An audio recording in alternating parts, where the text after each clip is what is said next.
ಎಲ್ಲ ಕನ್ನಡಿಗರಿಗೂ ನಮಸ್ಕಾರ. ಇವತ್ತು ನಾನು ಮಾತಾಡ್ತಿದ್ದೀನಿ ವಕ್ಫ್ ಪ್ರಾಪರ್ಟಿ ಇದು ಯಾರ್ದು, ಮುಸ್ಲಿಂ ಸಮುದಾಯದ ಅಥವಾ ನಮ್ಮ ಭಾರತ ಸರ್ಕಾರದ? ಈ ವಕ್ಫ್ ಬೋರ್ಡ್ ಇಂದ ಮುಸ್ಲಿಮರಿಗೆ ಏನಾದರೂ ಪ್ರಯೋಜನ ಇದೆಯಾ ಅಥವಾ ಈ ವಕ್ಫ್ ಬೋರ್ಡ್ ಅನ್ನು ಮಾಡುವ ಮುಖ್ಯ ಉದ್ದೇಶವೇನು ಎಲ್ಲ ಡೀಟೇಲ್ ಆಗಿ ವಿವರಿಸ್ತೀನಿ. ವಿಡಿಯೋ ಕೊನೆ ತನಕ ನೋಡಿ.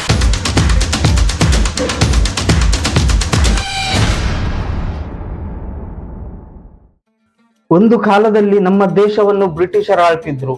ಆ ಸಂದರ್ಭದಲ್ಲಿ ನಮ್ಮ ಭಾರತ ದೇಶದಲ್ಲಿ ಹೋಲಿ ಟ್ರಸ್ಟ್ ಅಂತ ಒಂದು ಕಾನೂನು ಜಾರಿಗೆ ಬಂದಿತ್ತು. ಈ ಕಾನೂನನ್ನು ಮುಸ್ಲಿಂ ಸಮಾಜಕ್ಕೋಸ್ಕರ ಬ್ರಿಟಿಷ್ ಅವರು ಮಾಡಿರ್ತಾರೆ. ಆದ್ರೆ ಈ ಕಾನೂನಿನಿಂದ ಮುಸ್ಲಿಂ ಸಮಾಜಕ್ಕೆ ಯಾವುದೇ ಪ್ರಯೋಜನವಾಗೋದಿಲ್ಲ.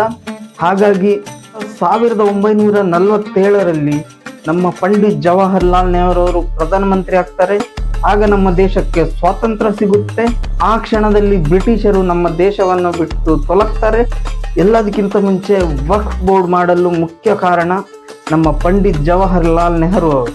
1954ರಲ್ಲಿ ಮುಸ್ಲಿಮರ ಹಕ್ಕು ಅಂತ ಪಂಡಿತ್ ಜವಾಹರ್ಲಾಲ್ ನೆಹರು ಅವರು ವಕ್ಫ್ ಬೋರ್ಡ್ ಅನ್ನು ಕಾನೂನಿಗೆ ತರ್ತಾರೆ. ವಕ್ಫ್ ಬೋರ್ಡ್ಗೆ ಒಂದು ಹಕ್ಕು ಕೊಟ್ಟಿರ್ತಾರೆ.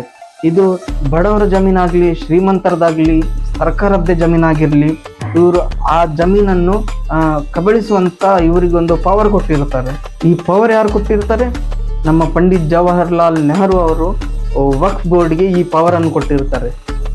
ಈಗ ನಮ್ಮ ದೇಶದಲ್ಲಿ ಸರಿಸುಮಾರು 9.5 ಲಕ್ಷ ಎಕರೆ ಜಮೀನು ಈ ವಕ್ಫ್ ಪ್ರಾಪರ್ಟಿ ಅವ್ರದ್ದಾಗಿದೆ.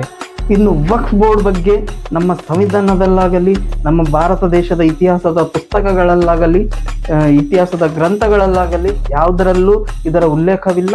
ಇದು ಬರೀ ಇಸ್ಲಾಂ ಧರ್ಮದ ಒಂದು ಧರ್ಮ ಗ್ರಂಥದಲ್ಲಿ ಮಾತ್ರ ಇದರ ಬಗ್ಗೆ ಬರೆದಿದ್ದಾರೆ.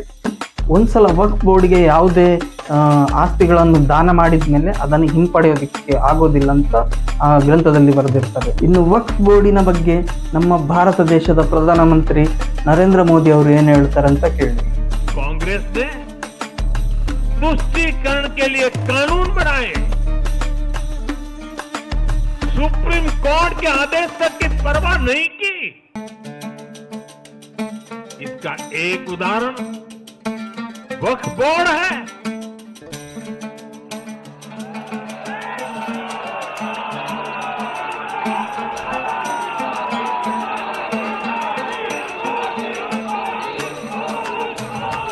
बाबा साहब आम्बेडकर जी ने जो संविधान हमें दिया है ना, जिस संविधान की रक्षा के लिए हम प्रतिबद्ध है, संविधान में वक्फ कानून का कोई स्थान ही नहीं है. लेकिन फिर भी कांग्रेस ने तुष्टीकरण के लिए वक्फ बोर्ड जैसी व्यवस्था पैदा कर. हम ये मानते हैं कि एक देश है तो एक विधान होगा, एक प्रधान होगा, एक ही संविधान होगा और एक ही नियम लागू होगा. अगर वक्फ प्रॉपर्टी है किस देश में है तो क्या किसी देश में सनातन प्रॉपर्टी एक्ट है क्या? हमारे ही देश में क्या सनातन प्रॉपर्टी एक्ट है क्या? नहीं है ना. तो फिर ये वक्फ बोर्ड ने जो एक पाकिस्तान देश के बाहर और देश के भीतर 9.8 लाख स्क्वायर किलोमीटर की प्रॉपर्टी खुद की खड़ी कर एक दूसरा पाकिस्तान देश के भीतर बना दिया है. हिंदुओं को निचोड़ निचोड़ के, हिंदुओं के रक्त पर, हिंदुओं की लाशों पर जो इन लोगों ने, ठगों ने अपनी प्रॉपर्टी खड़ी करी है, एक एक प्रॉपर्टी का हिसाब देना पड़ेगा. और हिंदू समाज अब जागरूक हो चुका है और वो इनके हलक में हाथ डाल के जो हड्डी डाली है ना उसको निकाल के दम लेगा. और ये जो प्रॉपर्टी हमारी जितनी दबाई है ना वो सारी उनको देनी ही पड़ेगी. ಈಗ ಪ್ರಶ್ನೆ, ಈ ವಕ್ಫ್ ಬೋರ್ಡಿನ ಸಂಪತ್ತನ್ನು ನಮ್ಮ ಭಾರತ ಸರ್ಕಾರ ಹಿಂಪಡೆಯೋದಕ್ಕೆ ಸಾಧ್ಯನಾ ಅಥವಾ ಇಲ್ಲವಾ ಅಂತ. ಖಂಡಿತವಾಗ್ಲೂ ಸಾಧ್ಯ ಇದೆ. ಈ ವಕ್ಫ್ ಪ್ರಾಪರ್ಟಿ ಎಲ್ಲ ಸರ್ಕಾರ ಹಿಂಪಡೆಯಲು ಸಾಧ್ಯ. ಈಗ ನಮ್ಮ ಭಾರತದಲ್ಲಿ ಒಟ್ಟು 27 ವಕ್ಫ್ ಬೋರ್ಡ್ಗಳಿದ್ದಾವೆ. ಇವೆಲ್ಲ ವಕ್ಫ್ ಬೋರ್ಡ್ಗಳನ್ನು ಸರ್ಕಾರ ಹಿಂಪಡೆಯಲು ಸಾಧ್ಯ. ಈಗ 90% ವಕ್ಫ್ ಬೋರ್ಡ್ ಅವ್ರ ಹತ್ರ ಡಾಕ್ಯುಮೆಂಟ್ಸೇ ಇಲ್ಲ, ಅವರ ಸಂಪತ್ತಿನ ಡಾಕ್ಯುಮೆಂಟ್ಸೇ ಅವ್ರ ಹತ್ರ ಇಲ್ಲ.